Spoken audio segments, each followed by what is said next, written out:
Assalamualaikum warahmatullahi wabarakatuh. Alhamdulillah, bersyukur kepada Allah Subhanahu wa Ta'ala, pada pagi hari ini kita dipertemukan kembali dalam rangka perkuliahan kita. Mudah-mudahan pertemuan kita ini mendapatkan barokah dan manfaat dari Allah Subhanahu wa Ta'ala. Untuk pertemuan kali ini bahasan kita adalah mengenai konsep ketuhanan di dalam Islam. Adik bisa melihat materinya nanti di PowerPoint yang sudah saya share tadi ya di Classroom, dan makalahnya juga sudah saya sharekan. Nanti bisa lebih jelas melihat di makalah.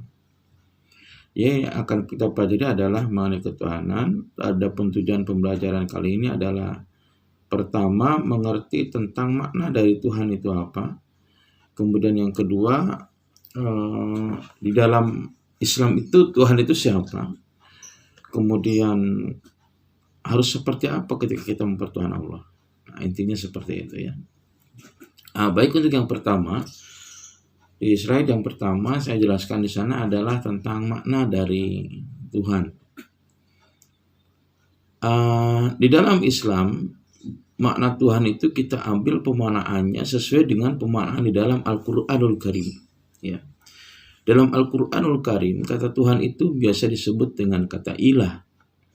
Kata ilah. Oleh karena itu, maka pemaknaan Tuhan kita melihat dari makna ilah itu. Nah, di dalam Al-Qur'an kita bisa menemukan beberapa ayat Al-Qur'an yang di dalamnya menyebutkan kata ilah ya, dan itu dimana sebagai Tuhan ya. Misalnya Allahu la ilaha illa huwal hayyul qayyum ya. Allah la ilaha, tidak ada ilah, tidak ada Tuhan. Nah, di situ kata ilah diartikan sebagai Tuhan ya. Kemudian kita nanti bisa mengetahui juga pemaknaan kata ilah ini dalam surat Al-Jasiyah ayat ke-23. A'udzubillahi minasyaitonirrajim. Bismillahirrahmanirrahim. Dia berbunyi, afara'aita man ittakhadha ilahahu hawahu wa adallahu Allahu ala ilmin wa khatama ala sam'ihi wa qalbihi. Di dalam ayat itu berbunyi, afara'aita man ittakhadha ilahahu hawahu. Tidakkah engkau lihat ada orang menjadikan Tuhannya adalah hawa nafsunya? Jadi Allah mengingatkan di dalam surat Al-Jasiyah itu bahwa ada orang yang menjadikan Tuhannya itu adalah hawa nafsunya. Itu. Dan siapa? Nah, adalah orang yang dia mempunyai ilmu, dia mempunyai pengetahuan tetapi sesat. Ya. Dengan ilmunya. Kenapa? Karena dia mendahulukan hawa nafsunya. Jadi misalnya dia tahu tentang bahwa narkoba itu membahayakan dirinya, bahwa narkoba itu dilarang oleh undang-undang, bahwa narkoba itu haram hukumnya diminum, tapi dia tetap meminumnya. Nah, gitu. Jadi kejelekannya diketahui tapi dia tetap meminumnya karena mengikuti hawa nafsunya. Nah, ketika seperti itu maka Allah menyebut bahwa dia sudah mempertuhan hawa nafsunya. Afara'aita man ittakhadha ilahahu hawahu. Nah, kemudian di dalam surat Al-Qasas juga senada seperti itu. Nanti ada bisa lihat dalam Al-Qasas ayat ke-38 ya. Bahwa makna Tuhan itu adalah sesuatu yang sangat dipentingkan ya oleh seseorang.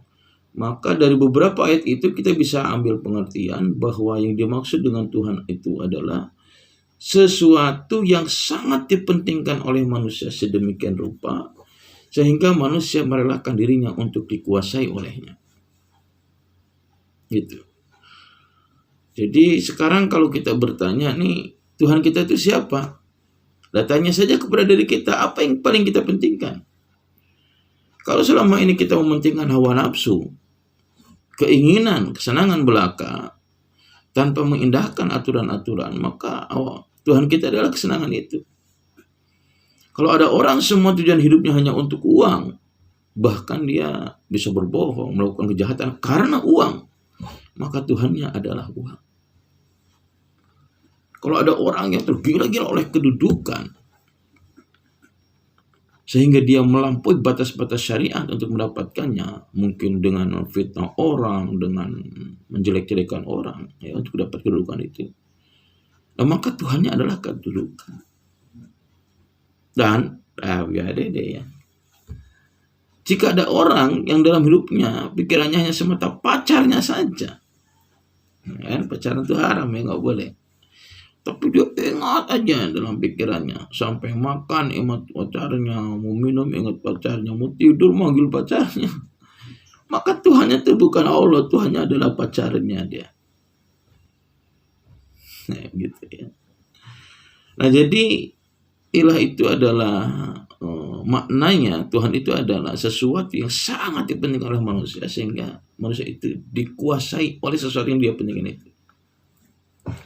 Nah, maka lebih jauh Tuhan itu mementingkan itu bisa diartikan dipuja, dicintai, kemudian diharapkan dapat memberikan kemaslahatan atau kegembiraan, dan juga ditakuti. Saya ulangi, ketika dia mementingkan sesuatu, maka dia akan memujanya, dia akan mencintainya, dia akan mengharapkan sesuatu, yang ketiga dia akan takut kepada sesuatu itu. Nah, itu mementingkan. Nah, lalu Tuhan kita itu siapa? Ya. Nah, sesuai dengan janji kita ketika kita mengucapkan 2 kalimat syahadat yang berbunyi asyhadu an la ilaha illallah wa asyhadu anna Muhammadar Rasulullah.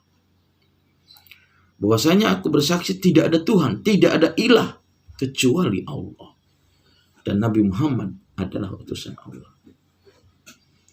Nah, pada kalimat la ilaha illallah di sana terdapat 2 pemaknaan yang penting. Makna yang pertama adalah la ilaha. Pada makna itu kita menghilangkan, menafikan. Menafikan apa? Menafikan ilah, menafikan Tuhan. Sesuatu yang kita pertuhan dalam diri kita, kita nafikan. La ilaha, tidak ada sesuatu yang kita pertuhan. Maka kalau dimaknai tadi berarti tidak ada sesuatu yang paling kita pentingkan. Tidak ada sesuatu yang kita puja, kita cintai, kita harapkan, kita takutkan. Itu menafikan. Dan makna yang kedua itu adalah menetapkan illallah. Karena dalam hati kita itu tidak ada, mengosongkan hati kita dari segala yang kita pentingkan, baru kemudian menetapkan illallah, kecuali Allah. Ini yang seringkali kita lupa tentang itu. Ya. Kita mengucapkan la ilaha illallah, meniadakan Tuhan-Tuhan yang lain. Ya, meniadakan sesuatu yang kita pentingkan, ya, illallah kecuali Allah, tapi dalam kenyataan hidup yang kita pentingkan adalah hawa nafsu. Yang kita pentingkan adalah kedudukan, yang kita pentingkan adalah uang. Nah, nggak jadi syahadatnya itu, ya. Nah, lalu bagaimana sikap kita ketika kita mempertuhan Allah itu? Ingat ya, bahwa Tuhan kita adalah Allah, bukan sesuatu yang lain, sesuai dengan perintah Allah dalam surat Al-Ikhlas. Qul huwallahu ahad. Katakanlah dia Tuhan itu adalah Allah. Qul huwallahu. Katakan dia itu Tuhan adalah Allah. Al-Ahad yang esa. Nah, maka di antara sikap yang menunjukkan bahwa kita mempertuhan Allah adalah dengan cara satu, memujanya. Memuja Allah dalam Islam itu yaitu dengan beribadah kepadanya sesuai dengan perintahnya, bahwa Allah tidak menciptakan wa ma khalaqtul jinna wal insa illa liya'budun. Tidaklah aku ciptakan jin dan manusia kecuali untuk beribadah kepada Allah Subhanahu wa taala. Ini yang pertama, ya, dengan cara kita beribadah kepada Allah Subhanahu wa taala karena Dialah yang menciptakan kita. Yang kedua, dengan mencintainya. Nanti ini ada pembahasan khusus yang mengenai mencintainya ini, ya.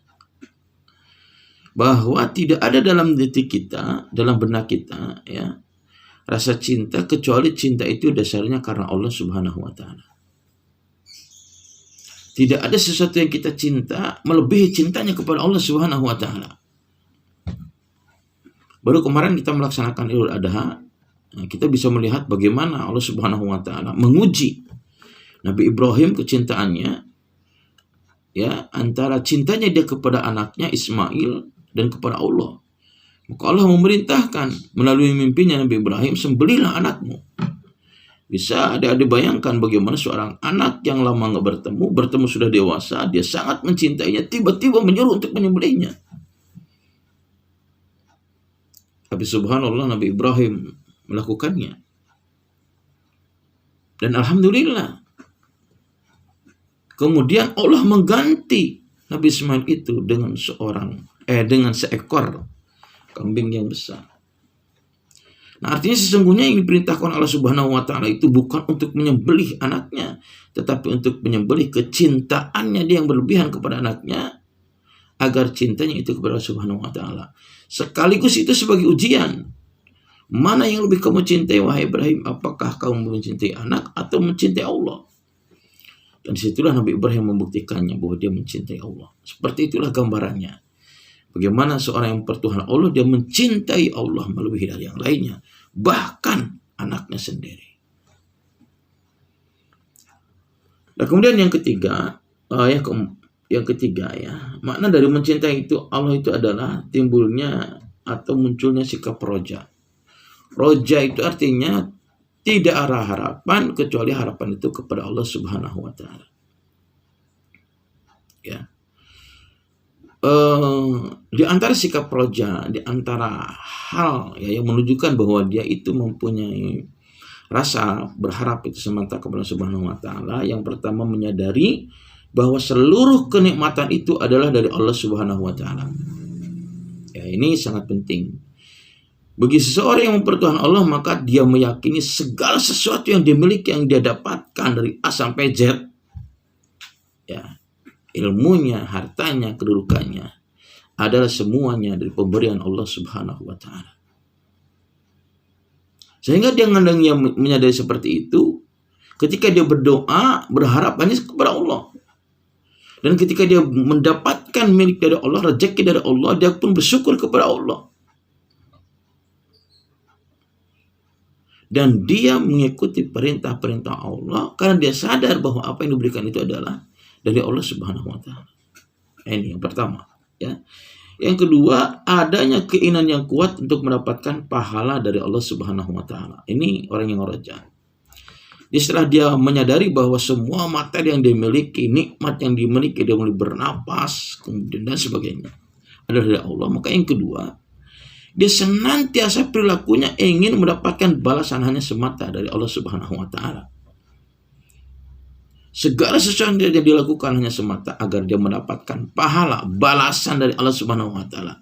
Tidak ada niat yang lain kecuali semuanya hanya untuk Allah Subhanahu wa taala. Ya, karena orang banyak yang melakukan perbuatan itu bukan karena Allah. Ada mungkin karena kedudukan, ada karena mungkin dan sebagainya, dia mungkin mendapatkan pujian dan sebagainya. Nah, bagi orang yang bertuhan Allah, maka itu tidak ada. Semua yang dia miliki itu semata hanya karena Allah Subhanahu wa taala. Kemudian ia senantiasa berlomba-lomba untuk mendapatkan kebaikan dan untuk mendapatkan pahala tersebut dari Allah Subhanahu wa taala. Kemudian yang keempat, ya, bahwa ketika kita mempertuhan Allah, sikapnya adalah atau sesuatu yang terdalam diri kita adalah munculnya khaufun ilallah. Apa itu khaufun ilallah? Adalah rasa takut kepada Allah Subhanahu wa taala. Artinya tidak ada yang ditakuti di dalam hatinya kecuali takut itu atas dasar takut kepada Allah Subhanahu wa taala. Nah, di antara sikap yang menunjukkan khaufun ilallah itu, yang pertama adalah penyadaran sangat dalam bahwa dia banyak dosa.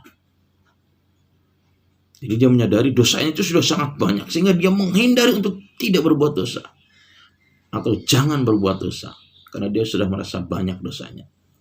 Kemudian yang kedua, membenarkan ancaman-ancaman Allah dan meyakini setiap maksiat ada konsekuensi dan ancamannya. Ini yang kedua, wujud yang menunjukkan bahwa dia takut kepada Allah, menyadari, membenarkan bahwa segala perbuatan itu ada konsekuensinya. Kalau baik akan mendapatkan balasan baik dari Allah Subhanahu wa taala, kalau jelek akan mendapatkan balasan dari Allah Subhanahu wa taala berupa kejelekan dan dosa.